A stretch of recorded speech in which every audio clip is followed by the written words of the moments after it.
Welcome to Michigan Sports Media Network. Today I have our lead Tigers reporter, Brad Thompson, with us, and our lead Red Wings reporter, James Gullett, as well. And we will start off with some Tigers news.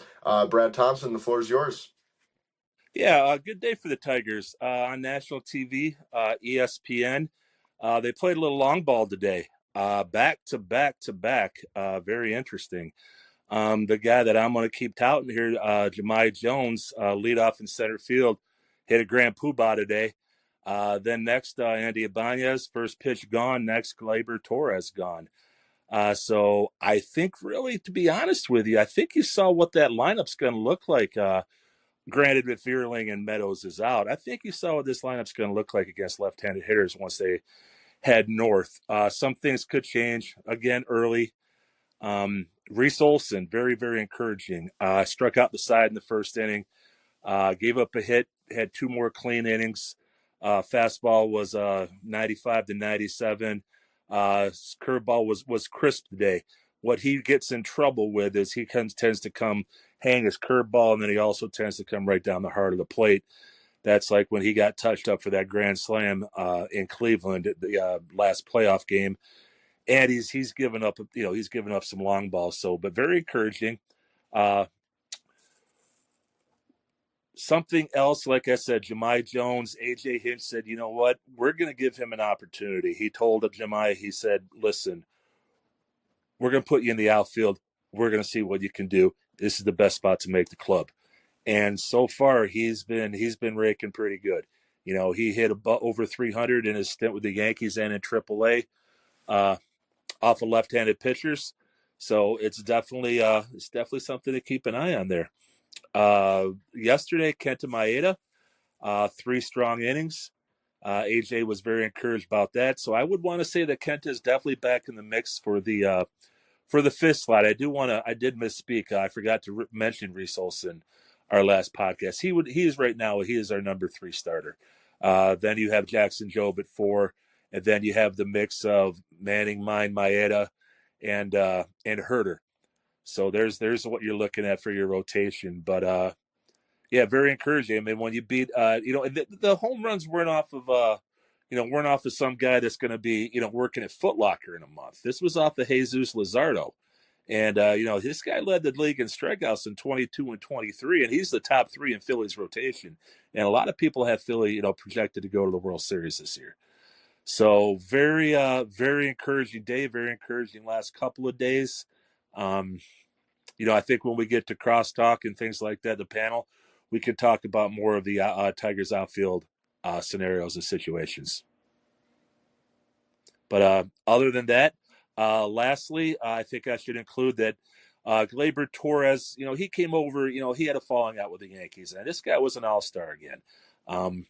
But the media and even the Yankees, Aaron Boone, to a certain extent, were saying, he was a little obstinate to wanting to make adjustments to certain things. And AJ Hinch is this coming. He didn't come out and dispute what the Yankee brethren was saying, but he's saying right now that he threw some shade at it. He said, Gleyber's come in here. He's been a big part of what we're trying to do, and he's really buying into our system. So that's definitely good to hear. We don't know what's going to go on with Torres. If things go south, he would definitely be, he's a 1-year guy right now. He would definitely be somebody who could bring some prospects back in. Do we want to sign him long-term if everything goes great when we do have Aiyuk Lee out there? It's going to be interesting. So they've got some nice options with Torres, but I like this signing. I think you'll see him hitting the 3-hole. And I think with Riley Green protecting him, he's going to do some damage. So that's what I got on the notes there. Awesome. Thanks, Brad, for the information. James, do you have anything on that? No, I don't. Not at this time. All right. Well, then we will go ahead and pass it right back to you for our Red Wings report. Awesome. I will start with a simple, hey, Hockey Town. And sorry about the slow start, but I figured that I would start my coverage with the same intensity that the Red Wings brought to the ice, which was pretty much none. So Yeah, there you have it. They fell 2-1 to the Carolina Hurricanes, who were 3-6 their last 9 games. And to put it bluntly, they just got outplayed. There was no controversial calls this time. There was no really fluky goals. They just got outplayed. They got outshot. Carolina had more block shots. Carolina won more faceoffs. We just flat got outplayed by a team that was on quite a bit of a cold streak. So I was hoping that with the controversy that ended the Blue Jackets game and the outdoor game at the Shoe at Ohio State Stadium, they would rally and use that to motivate them and kind of come out of the gates like a bat out of hell. And I kind of feel like they just barely came out at all. Um, they had opportunity. They fell down 2-0. They finally scored to make it 2-1. They had multiple power plays. They've had 2.5 minutes at the end of the game with an empty net after they pulled Lyon for the extra skater. 2.5 minutes of 6-on-5, and they just could not find the back of the net. Overall, they looked. Sorry. Overall, they kind of just looked slow, lethargic. I was hoping for a lot more energy, not only after, like I said, the big game moment, but after the All-Star break. I know some players like Larkin and Raymond played in the Four Nations tournament. During that tournament, you almost unanimously, all the announcers were saying how playing with different players and playing for your nation might rejuvenate people. And obviously, the players, unlike most sports, actually truly cared about this kind of all-star-esque game situation, and they were trying their ass off, and they were talking to each other on the bench, sharing tips, and I expected a little bit more finesse and maybe a couple new moves, and yeah, they just came out slow.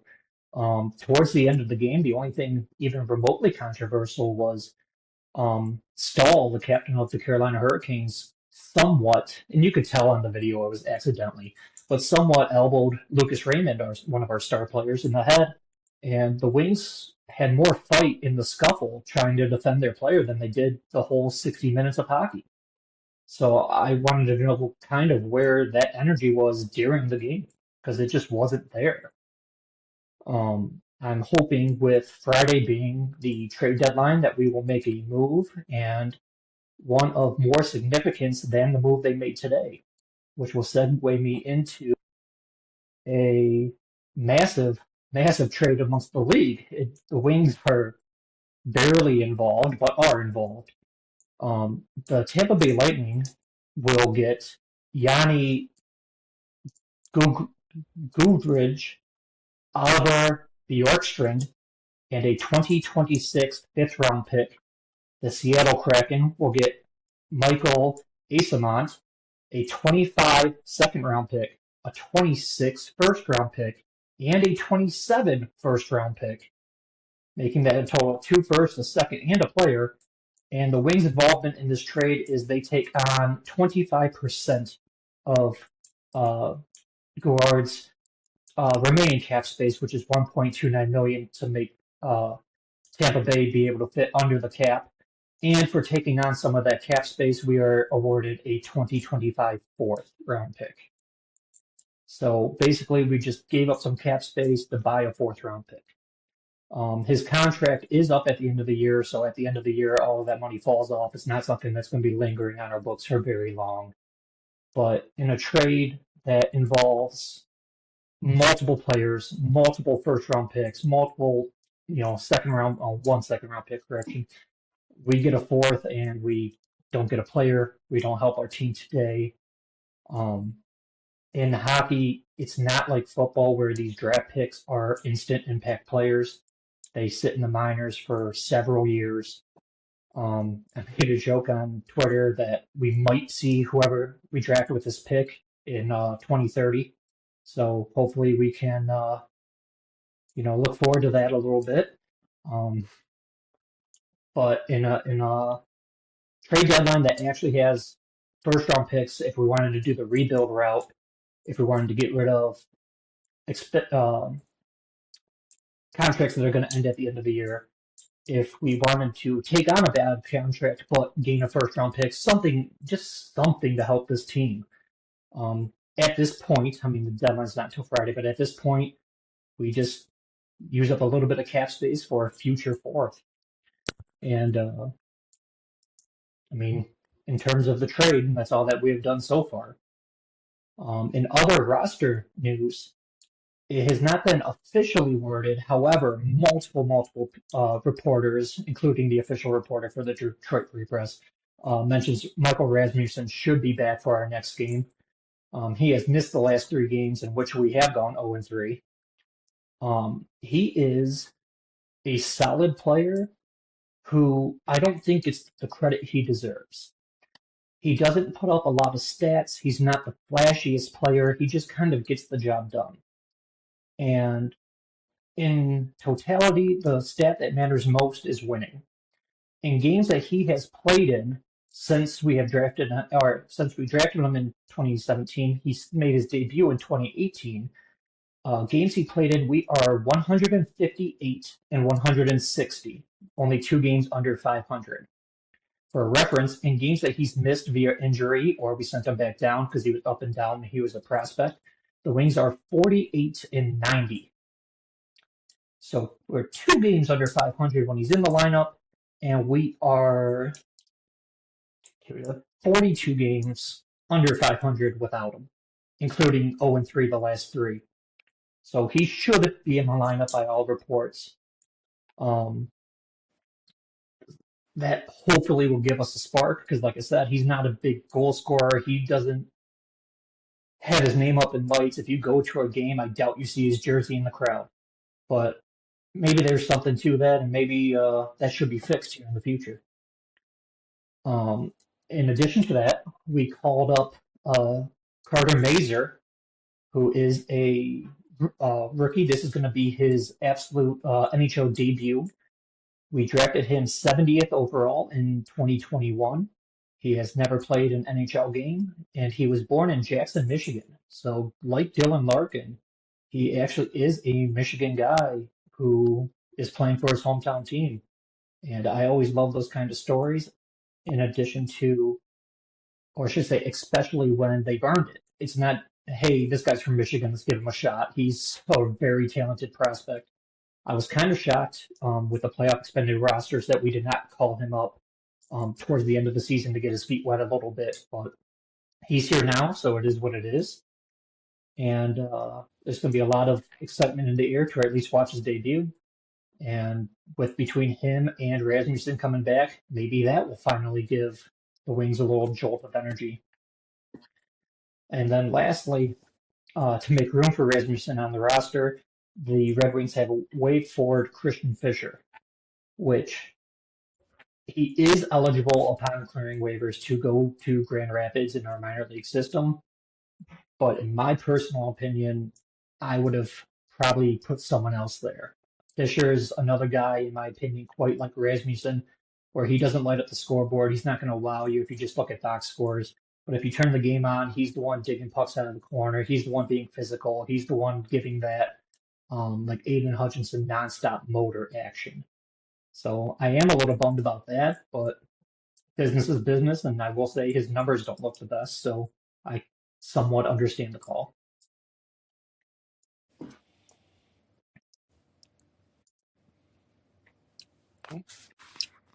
I do not hear you. Can't hear you. Hear me now? Yep. Yes.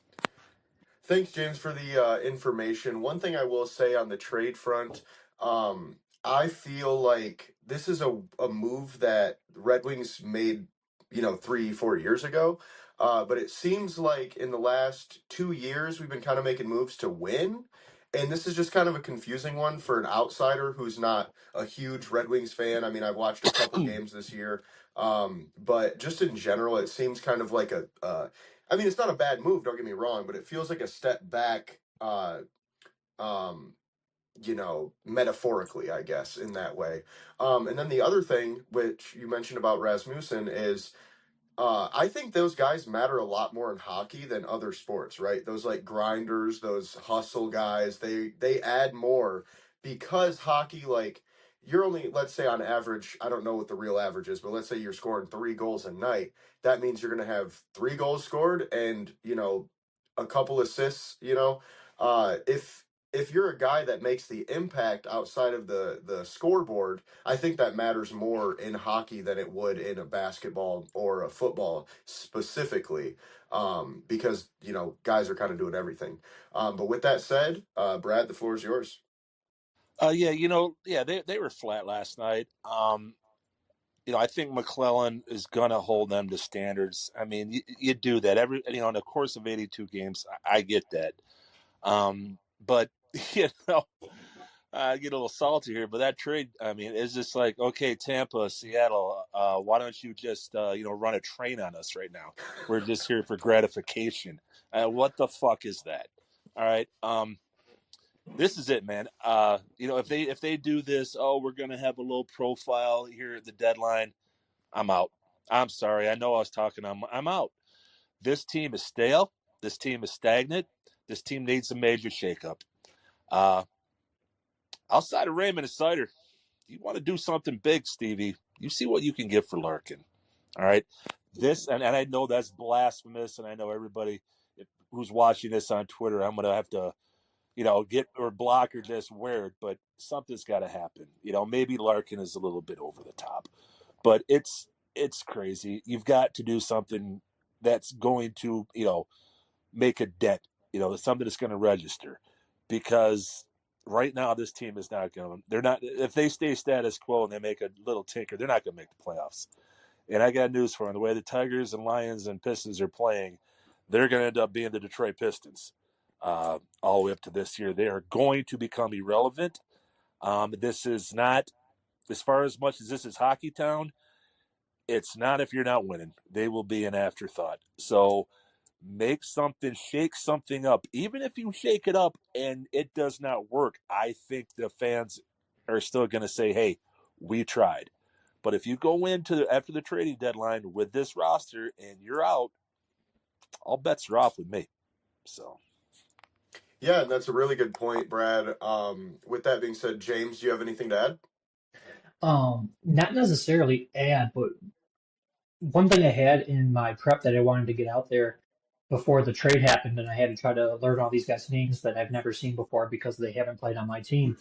Um, with the loss last night, I mean, the season's not over, but we did fall out of the playoff spot. So if the playoffs were today, we are not in. So we are on the cusp. There are, I believe, 7 teams within 4 points of each other fighting for 2 spots. It kind of reminds me of uh, Philadelphia, Detroit, and Minnesota for football battling for that number 1 seed.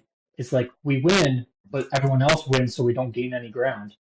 There are 7 teams just back and forth, and coming out 0-3 from the break, and just not even looking good too. It's not like we're losing these tight games or, you know, we got beat fair and square soundly. I don't think there was a point in the game last night that Carolina was even worried about us. And if we don't get our heads out of our backside soon, this season might be gone. Yeah, it's guys, if they don't make the playoffs. Make the playoffs or shake it up. Shake it up, don't make the playoffs, you tried. Don't shake it up, don't make the playoffs. You're on your own. Yeah, I You just totally get that. And that's a good point. But with that being said, we're going to pivot now to the Pistons for more of a positive Detroit sports note. Yeah. Thankfully, the Pistons are good again, folks. I am excited. The whole city of Detroit is excited about it. It really seems like similar to that resurgence the Lions had. It's a bit different way because Brad Holmes had to take his lumps the first few years, even after, drafting well and doing all that. It's a bit harder, in my opinion, to build a football team than it is a basketball team, just for the number of players you need, really. But Langdon came in. He didn't make any, splash moves. He didn't come in and trade for Brandon Ingram or sign, the biggest guy. our biggest name guy, but what he did was he added Tobias Harris, which I was not a big fan of.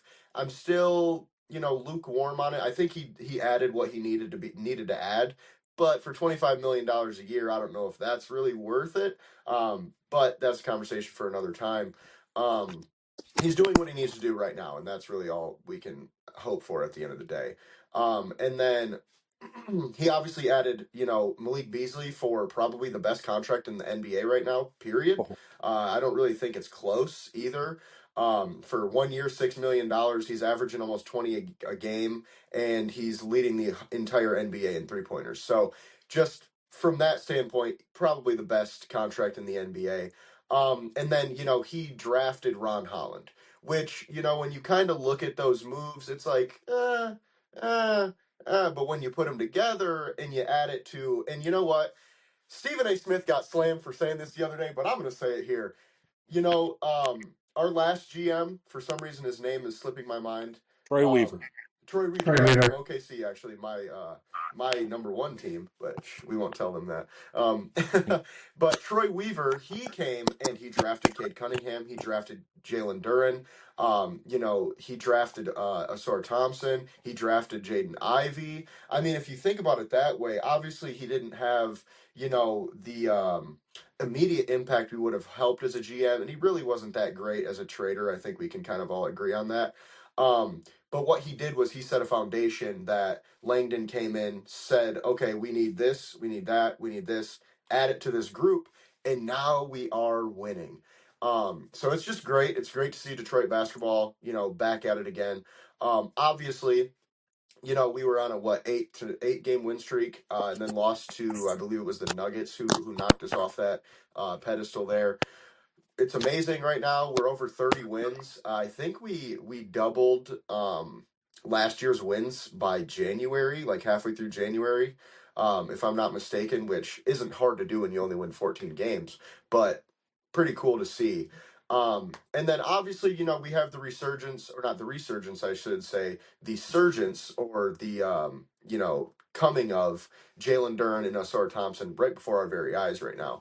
And obviously, I've been a big fan of Jalen Duren's for a long time. A lot of people hated him up until this season, it seemed like. I've always really been a fan of his. Thompson on the same level. I think, and we'll talk about this in a second on the panel. I think Thompson has like Kawhi Leonard type of a peak. If he can get a jump shot, we're talking about like one of the best players in the league. And then, obviously Jaden Ivey is still injured, but the Pistons are 21-9 since January 1st without Jaden Ivey. Now, I personally am very excited to see him back. There's no real timetable yet on his return. Back in February, early February, people were saying most likely early to mid-March. Right now, it's sounding more like late March, which is smart. They shouldn't, risk, pushing him too far, or too fast, I should say, because we're doing pretty good right now without him. And then last but not least, JB Bickerstaff is coach of the year. I mean, I don't really see, maybe the Cavs, they have a little bit of an argument, but I would say what Detroit has done, right, in terms of wins over expected, is way more than what Cleveland has done. And I think that kind of puts that into perspective. Obviously, the Cavs are killing it right now, but they're probably 10 wins, 15 wins ahead of where we thought they would be. And the Pistons are like doubling to tripling their win total of what we thought it would be. But with that being said, I will pass it over to James, if you have anything to add on that. I was going to mention Bickerstaff as coach of the year, but you covered that pretty well. If we're using, and I know it is a different sport, but if we are using the criteria of wins above expected, which is pretty much the only reason Dan Campbell did not win coach of the year, because the Lions were expected to win, that makes Bickerstaff, in my opinion, the runaway favorite, as long as we are applying the same formula to each sport. And then, as you said, I am extremely excited to get Ivy back, but to echo your sentiment, there's no hurry. We are 12-3 the last 15 games, even with that Denver loss. Let the good times roll. Let him heal up. I don't want him back until he is fully healthy. because last I looked, I believe the Pistons have a 95% chance to make the playoffs. So let's bring Ivy back when he's ready and not forced. So that way we can have him at his top potential. Yeah, and that's really good points you brought up there. Brad, anything to add there? Well, yeah, I could be wrong, but I think Bickerstaff was coach of the year last year with Cleveland. I I'm could be, not recalling. I can't remember, yeah, but I believe he was, and he was let go, much like Dwayne Casey was. So I do find that interesting, but I think it's all he is coach of the year. But Detroit Weaver, he can hold his feet over the flames for Killian Hayes when you have a pick that high. And granted, he did leave Tyrese Halliburton on the board there. When you hire Monty Williams and you keep going after him, and Williams just keeps saying no, no, no, and then finally you throw so much damn money at him. And yes, granted, that's a little bit on Tom Gores too, at least 50-50, hell, maybe even a little bit more on Gores. But it's amazing what a coach can do. All right, and he identified Bickerstaff, and he got him. He picked up, and this is not an indictment on Weaver. I'm singing, throwing bouquets over Langdon right now. You signed Beasley, who was a steal. You signed Hardaway. You get Tobias Harris. You could bring those three in. It's not flashy, but look what it's doing. You've got some mentors there. Beasley is, if we don't re-sign him, I would be shocked. Right now, Cade is playing with Duren in a 1-2 game right now that is frankly off the charts. Their chemistry is it's amazing what they're doing right now. They are arguably outside of LeBron and Luka. They might be the best 1-2 punch going right now. So I really like that. And Asante Thompson, with Booker, being, all of a sudden disgruntled, and, him and Budenholzer, not vibing. Everybody says, "Oh, Pistons." He's from Muskegon. He loves the Detroit teams. I was on that bandwagon at first too now, but I'm saying to myself, this team is doing so damn well. You don't really want to rip it out too fast. You don't want to gut it, because Asir Thompson, James Wilkins, who's a highly regarded NBA gentleman, said, "I knew Kobe, and Kobe was one of a kind." He said, "But these Thompson twins," meeting Asir's brother, said, "I haven't seen anybody work harder at the game other than Kobe." And that's about as high praise as it gets. So you've got, if you go in with a core of Thompson, Duren, Cade, Beasley, because Tobias and Hardaway are getting a little long in the tooth. But then you also have Holland. You also have Sasser. You start getting, it's going to be a destination. People are going to want to play with Cade now. Cade is box office. He is going to be second team All NBA just based on the fact that he's got to pay his dues. Should probably be first team. I think anybody would take second team All NBA at the start of the season. People are going to want to play with him. We do have a tradition. All right, so future is sky's the limit. Sky's the limit. Milwaukee can win a title in that town. Believe me, Detroit, we can win a title here again too. Yeah, that's a really good point. Especially with the Devin Booker stuff. Like, a lot of people have kind of been saying, give whatever it takes to get him. And I'm still on the camp of making a move for him would be a good idea. But I also agree with you that it's not worth blowing this thing up for. I personally think Asar Thompson's, untouchable right now. There's really not many people I would trade him for. I mean, obviously, the top 10 guys in the league, yeah. But other than that, it's kind of hard. Especially just because what we've seen from him offensively this year. If he can get that jump shot going, we're going to be on a much better path. But if we don't get Booker, we still need to make a move, right? And I think that there's potential that, a Kevin Durant move could happen. And I think it would take a lot less than Booker. I think if you gave, Tobias Harris, Jaden Ivey, and maybe another young player not named Thompson or Duren or Holland, I think you might be able to get that done if you give him a first or two, because he's got a 1-year deal. He's getting into his the end of his prime, which who knows with LeBron playing like what he is at 40, if Kevin Durant will really drop off. But you're essentially getting a rental. And I think that a lot of teams look at Durant that way. And I think, there's a lot of teams that might give up more, but I think it would have to come with a contract extension. And obviously there's some other guys, as we go on. I've heard some LaMelo Ball is available talks, which I don't know if I'd really want to give up what it would take to get LaMelo to then kind of mess up the stuff with Cade. Because really with Cade, what we need is a secondary ball handler who can shoot off the catch. Like, genuinely, we don't need somebody like LaMelo who's going to come in and he's used to being the number one, or even a Booker. I think Booker would fit a little better just because he's played with KD for so long. But with that being said, I will pass it over to you, James, if you got anything to add. The only thing I wanted to add, and I'm not trying to rain on any parades, I just like getting the facts right, is Bickerstaff unfortunately did not win Coach of the Year last year. That was Oklahoma City Thunder's coach that won it last year. But you're also probably just referring to our last two coaches, because Dwayne Casey in 2018 won Coach of the Year before we hired him, and then Monty Williams won Coach of the Year before we hired him. So we did hire two Coaches of the Year in a row, but we did not make it three. But Gotcha. so like you're right there. I just want to make sure that we had the facts on that. And then in terms of like Jay said, I would love to add, in theory, and if this was um, Xbox, I would love to add LiAngelo Ball to the roster, but that would shake way too much chemistry. You hit the nail on the head. He's the primary ball handler.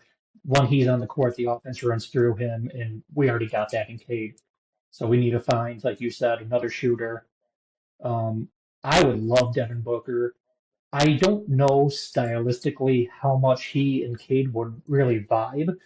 They, of course, will make it work if it happens, but he's another guy who's from Michigan who wanted to be a Piston. I remember him working out pre-draft for the Pistons, saying how bad he wanted us to draft him, and we passed on him.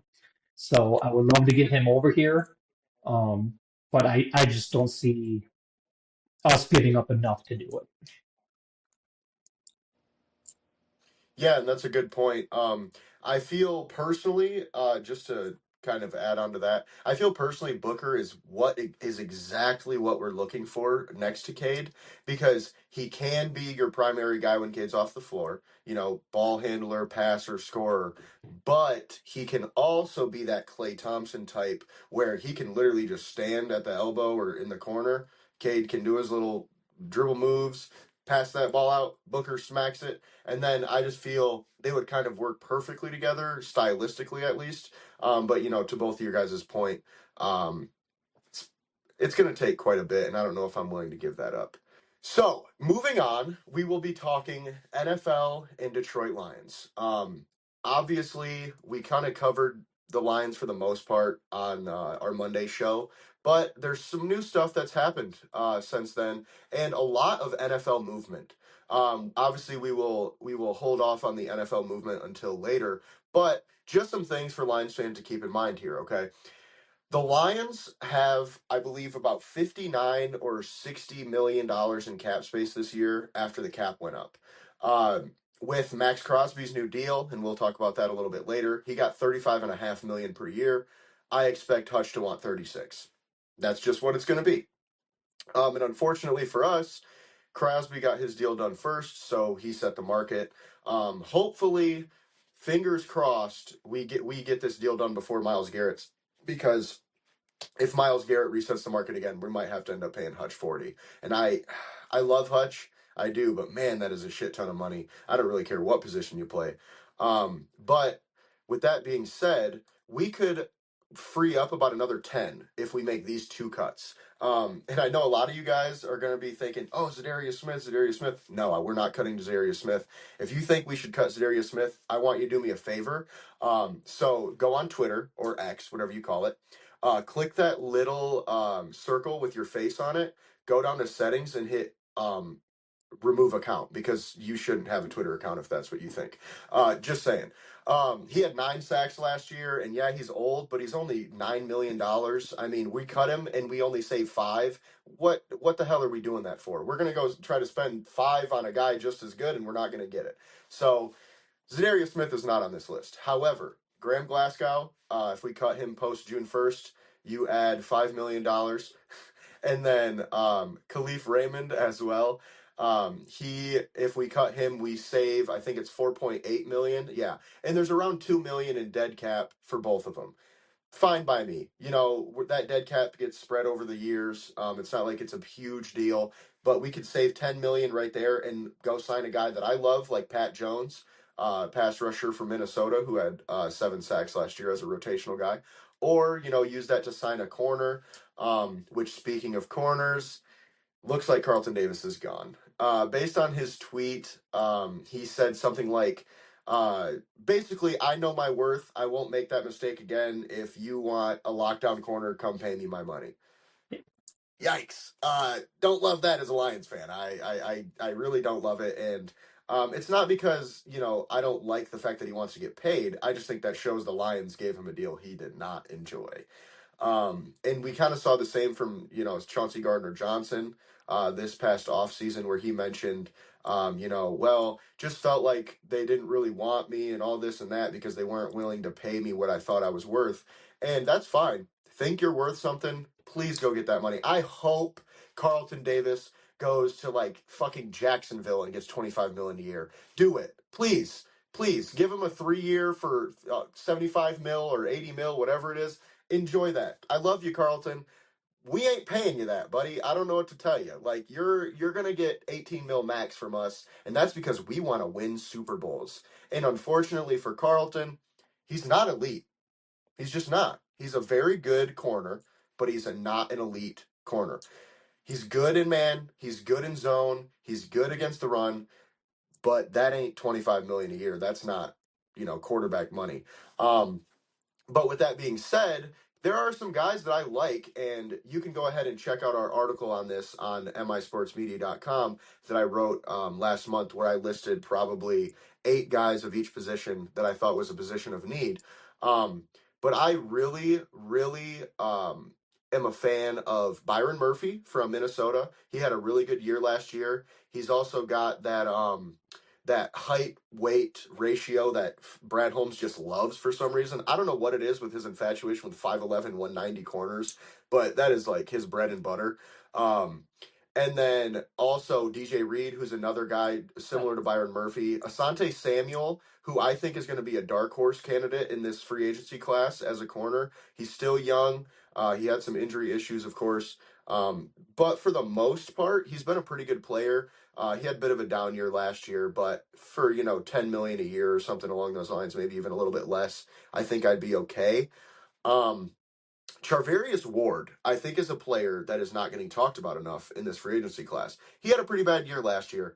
He lost his daughter, guys. Like, it's something, that happened to him that took him totally out of the game. And he even said it halfway through the season. He was like, I don't even know if I love football anymore. I don't know what I'm doing anymore.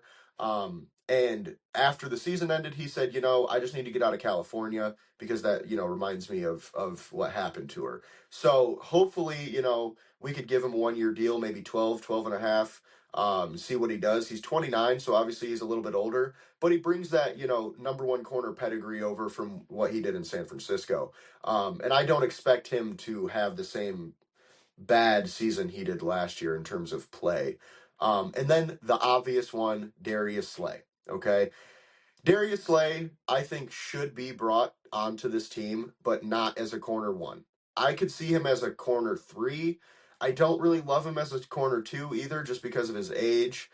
He was injured a little bit last year. He did play well. Don't get me wrong. He played pretty well last season, but I just don't feel confident bringing him on a team that has...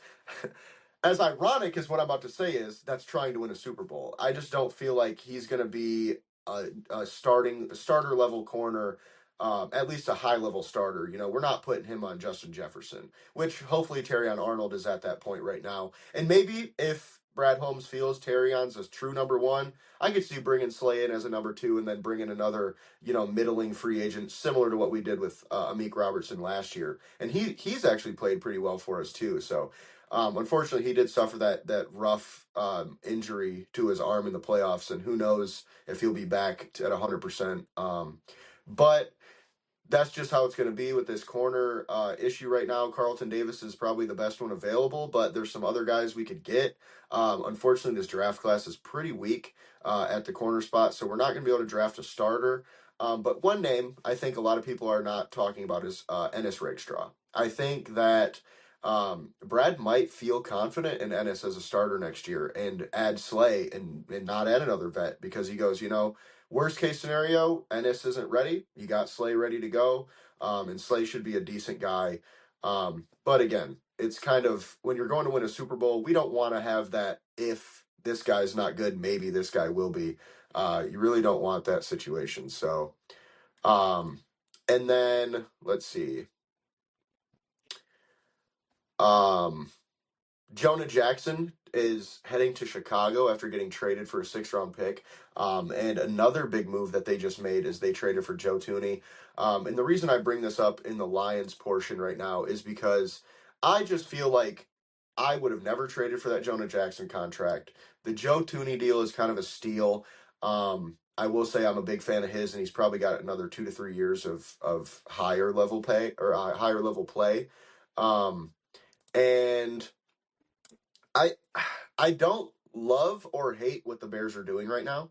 I kind of like the idea that they're spending, 40 plus million on 2 guards. I also don't love that they got him for what they got him for, pretty cheap.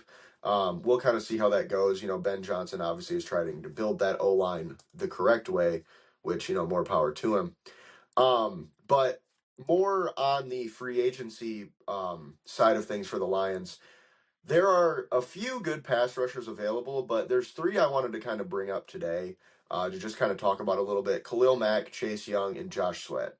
I feel Khalil Mack's the obvious one that we want. I think Chase Young is he's going to get overpaid because he had a decent season last year as a rotational guy. I think he had 60 or 40-something pressures, something along those lines. Not many sacks, but he had a pretty okay year.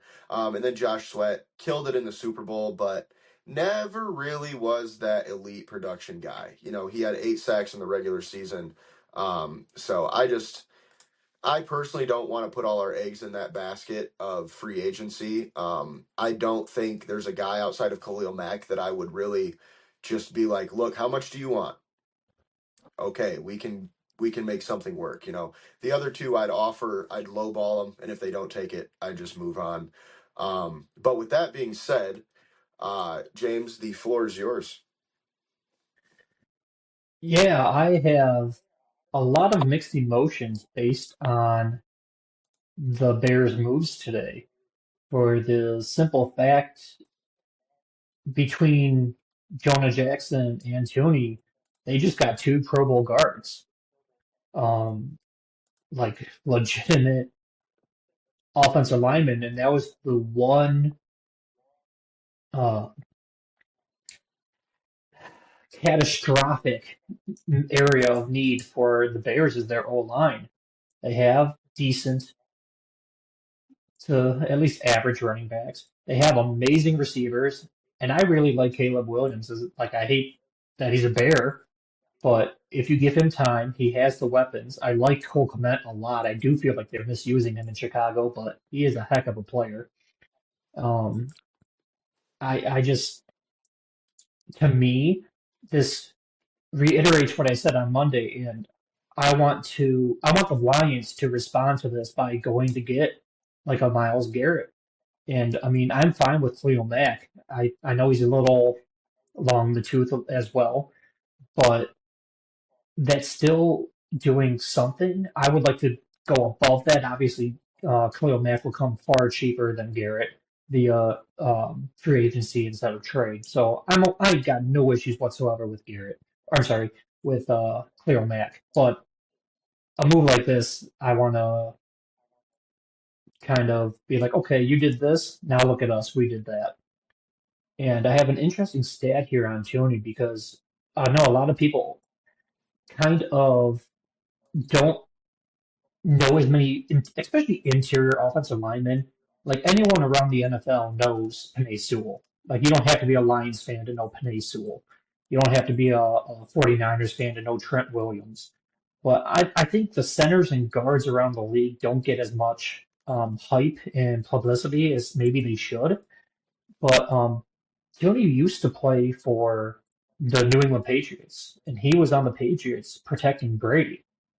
In his 9 seasons, he has been to 6 Super Bowls between the Patriots and the Chiefs. So he has appeared in a Super Bowl on 66% of his seasons. And that is just completely unheard of. And he has made at least one start at all 5 offensive line positions. So, as much as I can't stand the fact the Bears got arguably a top 5 guard in the entire league for a mid to late round pick, um, it borderline infuriates me.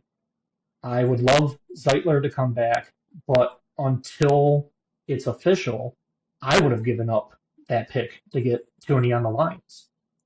So as much as I'm not a fan of the Bears, and I hate the Bears more than Minnesota and Green Bay combined, this is an A-plus move by them. And I know Jackson, I would not have touched that contract with Jonah Jackson, but he is a Pro Bowl guard and was a Pro Bowl guard under Ben Johnson. So if you put their right tackle, next to Thuney and um, Jonah Jackson, you're looking at potential 3 Pro Bowl linemen for the Bears. And I know we have Hutch, I know we have McNeil and Reeder, but it's no longer going to be us bullying them in the trenches. It's going to be a fair, even one-on-one. It's going to be a long game. We're going to Soldier Field, and it's no longer going to be a pushover. So I'm not afraid of the Bears, but it's only not even halfway through the first offseason of Ben Johnson train, and he's already significantly addressed the biggest areas of need. So kudos to them. That's unfortunate for us, but hopefully we do something to tip the scales in our favor once more. Yeah, and that's a good point. And we lost you for a minute there. Really, all we talked about was the trades and then Carlton Davis. Yeah. Oh, I forgot to mention Davis.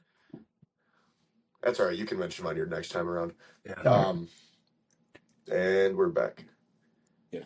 All right, Brad, I will pass it to you if you have anything to add on the Joe Thuney edition in Chicago. Yeah, with Thuney, great signing. Great signing. A 1-year deal, though. He's going to be up next year. So if they want to keep it, they're going to have to commit some money to him. Probably, what is he, 32? Probably a couple of years, but it's going to be expensive. You're going to end up paying. But the Bears will be formidable. They will be better. Hard not to be. I think they have a better coach. That's not proven yet. Nothing says Ben Johnson is going to come in and be a great coach. He's got a great resume. There is a difference between a great resume and a great coach. Eberflus was a defensive genius. Matt Nagy worked with Andy Reid. There's more coaching than the X's and O's. We'll see. I'm not bagging on the guy. It was the right hire. But we expected the Bears to upgrade the offensive line. We knew it was coming. It's Cade. And they will block us better up front, but we do have a guy named Lee McNeil. We do have a guy named Aiden Hutchinson. We do have a guy named Zadarius Smith. Then we have an offensive line. And nobody really stands out, to me at least, in that defensive line other than Montez Sweat. So we've got to understand that it was inevitable that the Bears were going to get better. It just was. They couldn't, it's not that they couldn't be any worse. No, they were going to get better. We know that. We play in the toughest division in the NFL. So we are the Detroit Lions. We are 15-2. It's not really, in my opinion, not worried about what somebody else is going to do. It's what we need to do. And injuries hurt us. I don't want to use that as an excuse. It was working all the way up till the end of the year. And I really don't think that it was the injuries that cost us against Washington. Quite frankly, why are you going empty when you're up 17-3 with third and short. Who called that? Just saying. You don't go empty there. He gets too cute. And who's to say all those trick plays were his? I could have sworn Dan Campbell's got a set of balls. So I got to believe Campbell was in on those plays. I'm just saying, it's what we're going to do. All right, Bears, hey, kudos. But hopefully now that Caleb Williams won't hold on to the ball for more than 9 seconds. Literally more than 9 seconds. So this falls on him a little bit too. So let's make sure he's not getting that happy feet the first time the rush comes. So, but no, that's tremendous. Tremendous signing on Thuney, tremendous signing on Jackson. But again, we knew it was coming. I'd like to see what they're going to do on that defensive line. And I'd quite frankly like to see what they're going to do at linebacker. I don't think that defense is formidable. I think it's a run-of-the-mill defense. So, I mean, I don't want to, not trying to piss on the Thuney signing, but it's the Bears and it's the Vikings and it's the Packers. And we see them every year. And as long as we go 6-0 against them last year? Yep. Yeah. Well, 5-0, or 5-1, 4-2 would be good. I prefer 6-0 because the schedule is going to be a bitch. So, but yeah, Bears are going to do what they do. They've got a lot of money. So we knew it was coming. Now we just got to do what we do. Yeah, and that's very true. Speaking to your point of, Montez Sweat being the best player on their defensive line, Zadarius Smith had more sacks than him last year. Just saying. So I'll pass it back to James on that note if you have anything else to add. Yeah, I wanted to touch on the Carlton Davis thing. As you said, he's not a player that I would want to break the bank on and just give him whatever he wants. However, I don't want to skimp on him either. And uh, obviously, I don't know what the actual offer was, but I agree with what he posted on Twitter. Seems to be displeased with the offer by more than just a little bit. And he was pivotal for this team. He is in my opinion, number one corner. I think Terrion is better suited for the number two. I know Raystraw was making waves in camp before he got hurt, but that's just camp, and he got hurt, so let's see how he bounces back. But we did spend a first and second round pick at the corner position, so I know we already have significant resources put into that. So I don't know what he's asking for, and I really wish I do, and I wish I knew the Lions offer. As you stated, there's some decent corners available in free agency. I don't think we're going to be completely lost, but I would say at least unless someone else gets a surprising cut or a June 1st cut or something, or there's a surprising trade, I do think Carlton Davis is the number one corner in free agency. So I would really like to bring him back, but as we stated on Monday, I'm like, we're also potentially talking about JMO extensions and a couple other guys in Hutch, like you said, a couple other guys in line. And I'm not going to risk those guys for Davis, but I would not want to kick Davis out. I'm not saying like we don't want you because I would love to have him back. Yeah, and I can completely agree with that point. Like I said, I would love to have him back, but we ain't paying him $25 million a year. You know what I mean? Like we got to Oh, be absolutely. realistic here with this one. So Brad, you got anything to add? Yeah, I had a little technical difficulty there. I got a feeling, just me, that they probably offered him 3 years at $18 million. I don't think they went as high as 20, and you'd have to be dumb to give this guy $25 million. Just my opinion. He doesn't move the needle for me. Is he the best corner out there? Maybe, perhaps, but he missed 4 games. My question is we gave up a third for him. Why didn't we make sure we were signing him then? Because the third round pick is pretty damn valuable for a guy on a 1 year. Now look where we're at right now. Okay. I don't think I would have even made the trade without making sure we got him extended. So, but hey, that's just me. I think there's options out there. I love Byron Murphy. I love Pat Jones. I love Shaver. I love everyone that you guys brought up. I really do. But Carlton Davis, you can go to the Jacksonville Jaguars and we'll never hear from you again. You'll have a hell of a mansion out there in North Florida, and you'll have your yachts and all that, and you'll be big pimping, brother. But you ain't gonna have no ring. So you go have fun with the teams that have that cap. You go play for the Patriots. You go play for Jacksonville, and we'll say we knew you win, because we will never hear from you again, because you will not be on a good football clubs or football team. So, and then what I wanted to say too, when I skipped out, is we got to remember Zadarius Smith came over here halfway through the year. All right, so it wasn't like he spent a whole training camp with us. All right, now you're going to get Z-Dog for maybe one more year, so take on the contract, get him in a training camp, get him with Hutch, and boom, all of a sudden, wow, he's got 12, 13 sacks. Definitely need to upgrade the position, though, in the draft. Definitely need to. Or upgrade it, in free agency as well. Khalil Mack, I'll keep pounding the table for him. You go Mack and Smith with a young pup in the third round there all of a sudden, and I'm feeling pretty good about that. I'm feeling real good about that. Yep. So, yeah, gives Zadarius Smith an offseason, for crying out loud. And let's see what he can do. This isn't going to be popular. It's not going to be popular at all. But, guys, you can't go spending $40 million on any player outside of a franchise quarterback. You just can't. You're going to be lopsided. And hopefully the cap goes up, and it goes up and up. But, hey, you better sign Hutch tomorrow. All right? Because when I saw Crosby's numbers, I was like, yikes.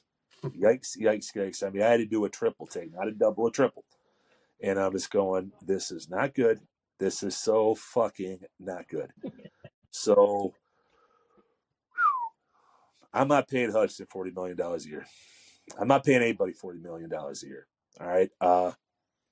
No, I can't, guys. It's again, I want to be in this for the long haul. I don't want a window to close. I want kicks of the can every year. And $40 million wrapped up in one player. Good God. Good God. So, I mean, you guys can both kick me in the nuts. I get it. I know he's a Michigan boy. I know he's a divine child boy. I love it. My daughter's got his jersey. My mom calls me every day, every Sunday. Do you see Hush? You see Hush? She called me crying when he got hurt. I get it. But not at $40 million, fellas. Not at $40 million. Yeah, and I can kind of understand that. But to kind of play devil's advocate on those points, I guess. The first thing is Carlton Davis, yes, we traded a third round pick for him. But if he gets 20 million and we don't sign a guy of that much money, we get a third back. So just keep that into account there. Because Brad Holmes might have been thinking that when he made that deal. If we're not going to pay him, we get a comp pick back. Really, we move down 20 picks to get Carlton Davis, which isn't that bad in hindsight. And then number two, I definitely agree with your Zadarius Smith point. And another thing that I would add on to that is he had 4.5, 5 sacks with us without Hutchinson and without McNeil for 3-4 games. So if he can do that as the number one guy, like you said, 13 sacks really isn't that crazy, right? And that's Josh Sweat's best season as a NFL player. So just put that into perspective. Would you rather pay Josh Sweat 18 million or Zadarius Smith 9 for the same production? Although it's only for one season, some other factors into that. And then the other thing is on the Hutch front, again, to play devil's advocate, I disagree only because that number in 2 years is going to look way better. I think if we give him 40 million, I think it looks bad today. It might even look bad next year, but then that third season, when we're talking about a 5-6 year deal, we're going to be talking about, call me crazy. I think by 2030, we're going to see $100 million a year contract in the NFL. I genuinely do. Yep. And I think it'll be a Pat Mahomes or a Lamar Jackson, a quarterback, maybe Jaden Daniels, I could see, in 5 years if he's on his going into his third contract. But those are just some things to kind of take into account with that because of the fact that, we do know the cap's going to keep rising and we know that, all these things are going to happen. But with that said, if the cap doesn't rise as much as, projected, or if something weird happens, then you're talking about a whole different scenario there with that Hutch deal. So I totally get where you're coming from because 40 million that's buku bucks, bro. Like that's crazy for a non-quarterback. But think about 5 years ago. 25 million for a non-quarterback. People were like, "What? What is going on?" So I think if just we take into account the future money that could be coming in. I think it'll be okay. But with that being said, we will pivot to our final topic of the day, NFL news in general. So we had a decent amount of NFL news happen. Oh, James, did you have a point? Yeah, sorry. I just something I feel like got lost in translation a little bit that both of you touched on in terms of the Davis acquisition itself.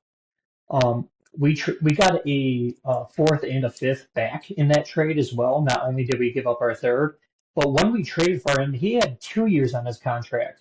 He took that down to one and restructured his contract for us to have some more cap space for the Panay Sewell deal. And now we are, not we, but now Brad Holmes, and don't get me wrong, I love Brad Holmes. I just hope we didn't offer him, because I don't know what the offer too little, because he has helped us out in the past, and he was supposed to have this upcoming year on his contract originally when we did trade for him. Yeah, that's a really good point. I'm glad you brought that up because also to play devil's advocate, think about it like this, right? I agree with you that I totally forgot about the fourth and the fifth round pick, honestly. But I also forgot about the restructure thing. And I would agree that they should do him a solid because of the restructure. But think about it this way. He had one more year for 16 million, right? So if we're offering him 18, is that really disrespectful if he was going to take 16 to begin with? You know what I'm saying? Like sometimes it's like I kind of get where he's coming from because he played well and the cap is what it is and blah, blah, blah, blah. But if we're using that point, couldn't we kind of turn that on its head and say, well, he's getting extra money at the end of the day then? But again, it's a 3-year deal instead of a one, and other things go into account with that. But Yeah. anything else by either of you guys? Well, speaking to that point, that's cool, and I get it. And it's about making your money. Believe me, I don't know, but believe me, I get it. But let me say this: is Kansas City going to offer him 3 at 25? Is Buffalo? You see where I'm going with this, right? Yeah. So, do you want to be in? Do you want? He hasn't got. He has a ring with Tampa, right? Correct. Okay, he's got a ring with Tampa. Yes. That's right. Okay, fair enough. If one ring is good enough for him, and I'm not saying it's not, okay, then go get yours. Again, you're not going to get it from a contender, though. So if you're ready to get paid, God bless you. Can't keep a guy from his money. Never will. But if you want to win another Super Bowl, you're not going to do it in the places you're going to end up. So. Yeah, and that's another good point on that front. But to pivot now to the NFL as a whole, just to kind of go through this kind of quickly, Davante Adams was cut. Okay. It sounds like he is probably going to a West Coast team, probably the Chargers or even the Rams. I've heard some inklings that he could go to the Rams to kind of take that Cooper Kupp spot, and he'll obviously take a lot less money than what Kupp is getting paid, or else that would make no sense. I've also heard some AJ Brown rumors of him being traded. I don't think they're that substantial. He seems like this happens every year, but I don't see a team who just gave their running back an extra 10 million for funsies and then gave their linebacker a new deal, just trading their best receiver because of money. Like, I just don't get that. The only thing I could understand is because AJ Brown has had some off-field stuff. He's had some character concerns throughout the process. So I could see them thinking, we'll trade AJ, we'll sign another receiver like a Chris Godwin or something like that to be our, not too much of a talent drop off. Maybe. I don't see it happening though. But speaking of Chris Godwin, he's probably the best receiver available right now, and he is being highly sought after. It does sound like though he will end up in Tampa Bay after all is said and done. However, I don't think it's that crazy if he leaves for New England or Carolina or let's see, the Chargers even. I could see him kind of going to any of those wide receiver needy teams. And then, like I mentioned before, Saquon got a new deal where he is making $20 million a season, which is the first running back contract ever to make over $20 million a year. And that kind of goes into our last point of, the cap keeps going up, man. It's crazy to see the numbers that these guys are getting. But another guy who will probably make a little bit over $20 million a year, this might surprise you, Sam Darnold. From everything I've heard, the Vikings are not willing to pay over $25 million a year. They offered a 1-year deal around that $20 to $25 million range.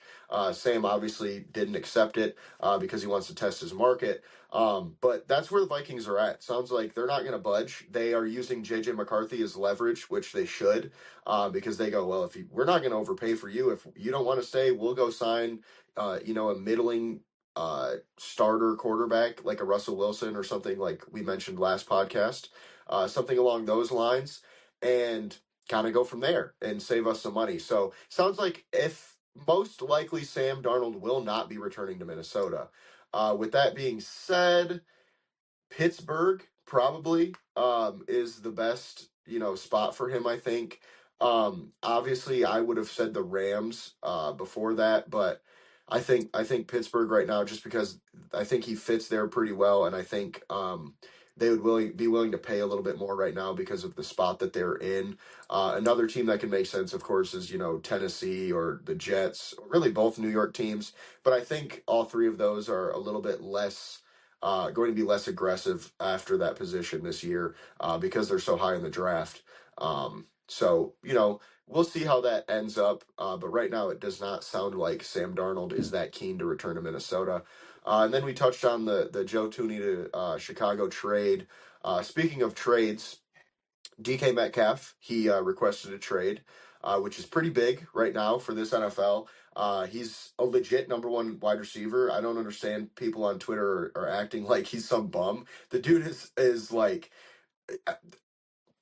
okay, he's not Calvin Johnson, right? But if you No. took just Calvin Johnson's height, weight, speed, and that's who DK Metcalf is. I mean, he has all of those tools. You know what I mean? So, and he's 26, 27, and he's only got 1 year on his deal. So whoever trades for him is going to need to sign him to a new deal. But again, we got a pretty deep wide receiver class in terms of free agency and trading this year.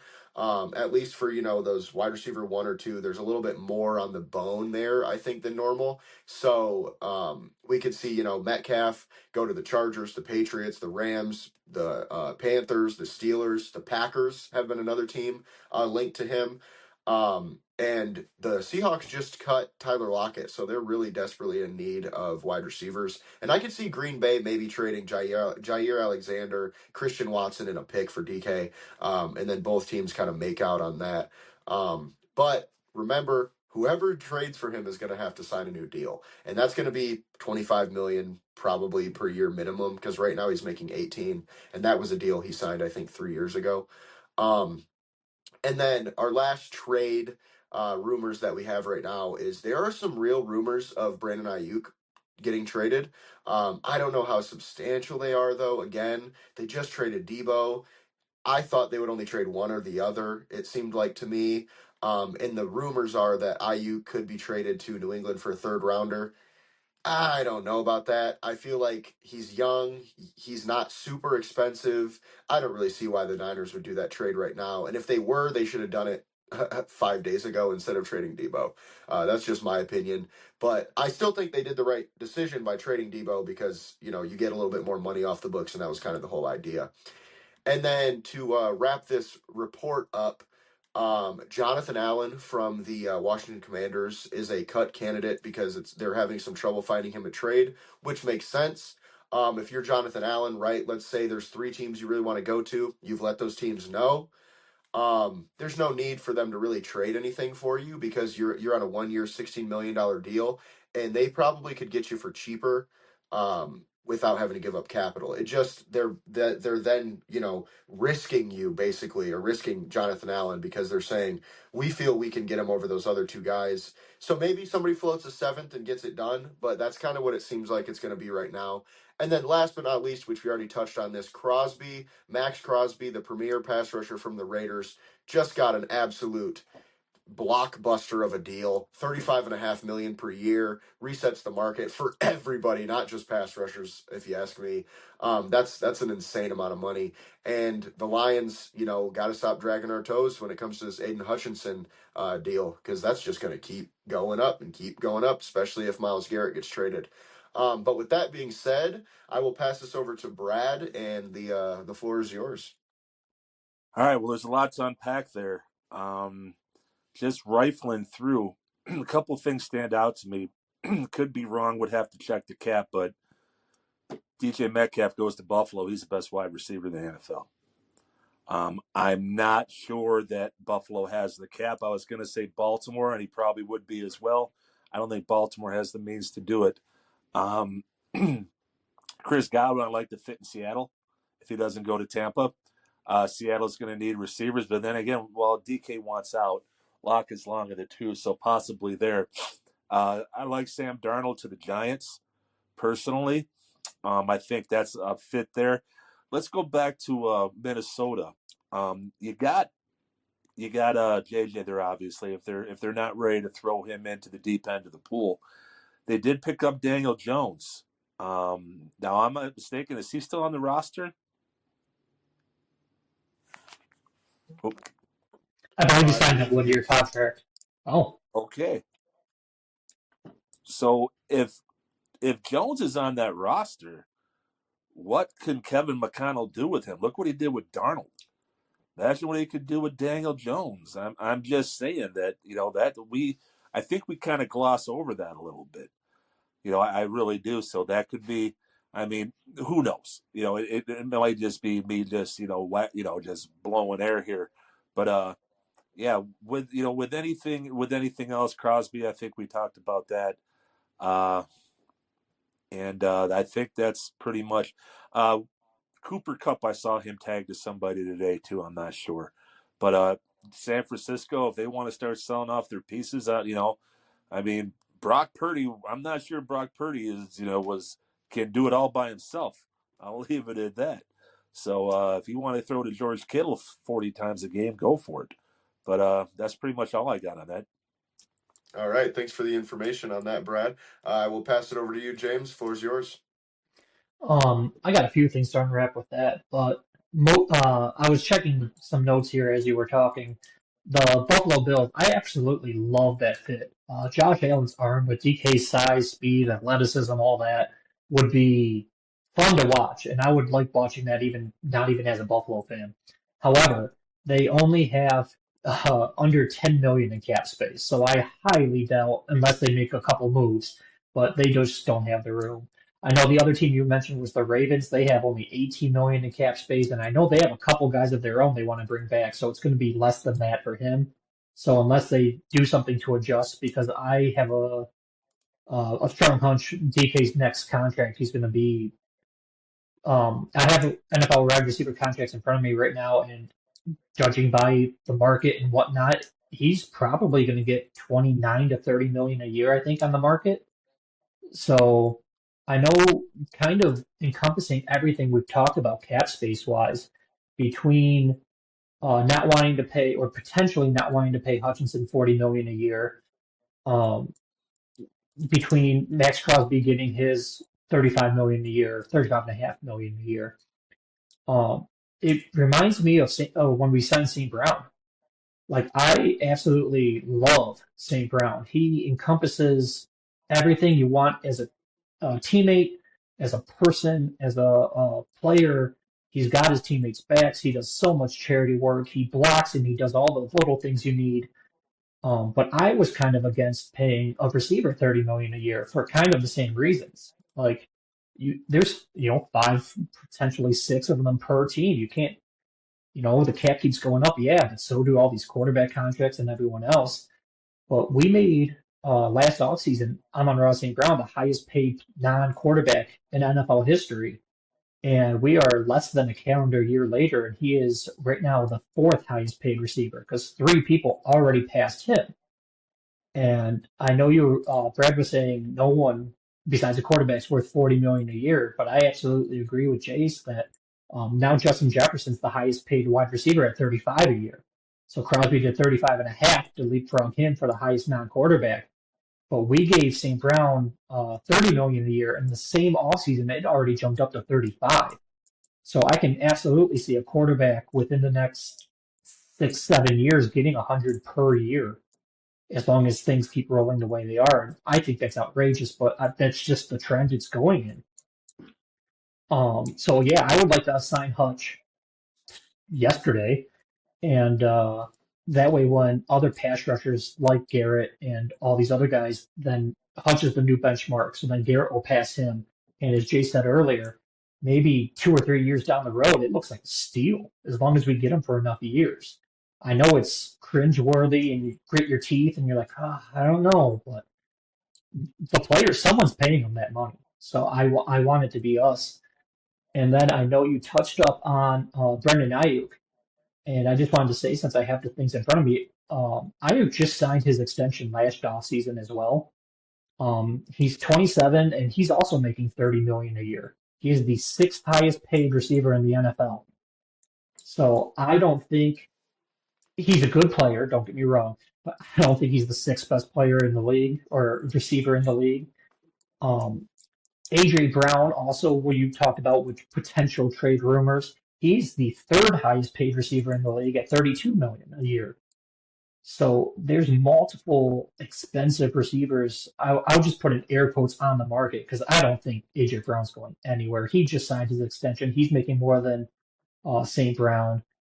But I do wonder, because I'm not the strongest in cap space knowledge, I do wonder how the Eagles make it work with paying AJ Brown 32 a year. They just gave Saquon the first ever running back over 20 million a year. And Davante Smith is the 11th highest paid receiver at 25 million a year. So the Philly has two receivers both making over 25 a year, and now a running back making over 20 a year. So eventually, especially with Jalen Carter, eventually going to need an extension. They just re-signed Brown, their linebacker, today to a big extension. I want to know how they get this money and how we can apply it to ourselves or the Lions, I should say. But Yeah, yeah, that's some really good information. Oh, sorry, did I cut you off? no, you're good. Okay. So yeah, that's really good information. And a couple things with what you said. The Bills actually could make it work. I just was looking over their over the cap. If they cut guys post June 1, they can cut Von Miller and free up 18 million right there. They can cut Daquan Jones and free up 5.5. They can cut Connor McGovern and free up 7. They can cut AJ Epinesa and free up 6.5. David Edwards free up 4. So obviously some of those guys are, more starter level players for them, so they won't cut them. But within 4 or 5 players, they're making, another 30 million. So if they wanted to make that happen, they could do it. And they could even, I don't know, maybe trade some players or whatever to try to keep their draft picks. And then another thing I wanted to mention was we do not talk about Penei Sewell enough, okay? Yep. Penei Sewell took a discount. I don't know if anybody knew this or not. He took a hometown discount for the Lions. He gets paid less than Amon-Ra St. Brown, and they got paid at the same time. He is the third highest paid right tackle, I think, right now in the NFL. And when he got his deal, he was second by like $1.5 million behind I'm blanking on his name, but the Buccaneers tackle, Trent Wirfs. Yep. Sewell took a legit hometown discount. Now it might have been 2 or 3 million a year, but he did it, and I just think he doesn't get enough, credit in my opinion for that. Now the other thing I was going to talk about is the cap space thing, because I hear this question a lot, and it's something I recently have been able to completely understand. Well, not completely. There's still some stuff I don't really understand about the cap, but in layman's terms, which is the way I understand it. So, in layman's terms, the cap is like how much your roster gets paid every year, obviously. But you can do stuff with bonuses outside of the cap. Like you see it all the time, a player, let's just say, for instance, they got $100 million, right? But 30 million of it was in a bonus. So their cap hit, let's say it's a, 4-year deal. So it's normally 25 million. Let's say, their cap hit is 19 or 18 because of those bonuses. That's generally how they make it work, like with the Saints, how they've been kind of gaming the cap recently, or like the Eagles. It's all about structuring, and this is kind of something I talked about recently on Twitter. It's a lot of it is cash poor owners and cash rich owners, right? So you have owners like, for instance, the Bengals, who are more of a cash poor owner, and then you have owners like the Cowboys, who are a cash rich owner. The Cowboys, what they can do is they can say, hey, like they did the other day, CeeDee Lamb, you're making 35 million or whatever, 32 million this year. How about we give you 20 of that up front? Sound good? And then he goes, sure. And then they go, cool, your cap hit's $12 million now.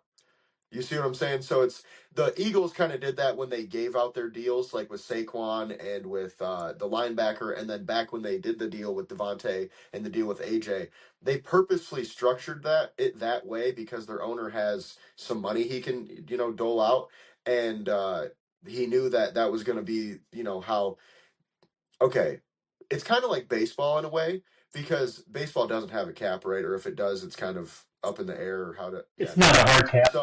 so it's kind of like baseball in that way of like the best richest owners could have the best teams if they really wanted to.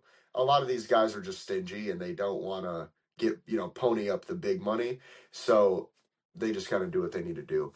But with that being said, Brad, do you have anything to add before we get out of here? Yeah, these numbers, and I'm not trying to get off my lawn guy, but these numbers, good God, man, good God, Yeah. I just, oh wow. You guys ever have kids, man? Put them on the gridiron right away and start filling them full of PEDs. Jesus. Maybe with Penei Sewell's if you're asking about the best here, Penei Sewell is the best football player in the NFL. All right. I mean, is he scoring? Well, he can pass too, but is he scoring touchdowns? Is he doing that? No. But football player, he's the best football player in the NFL. And we've got him on a steal. And, back to Hutch with the bonuses and things like that. Like I said, Michigan guy, Divine Child guy, Lions fan. If we could hook him up with a bonus, I think maybe he would take one or two. Now, I can't speak for him. It's the guy's paycheck.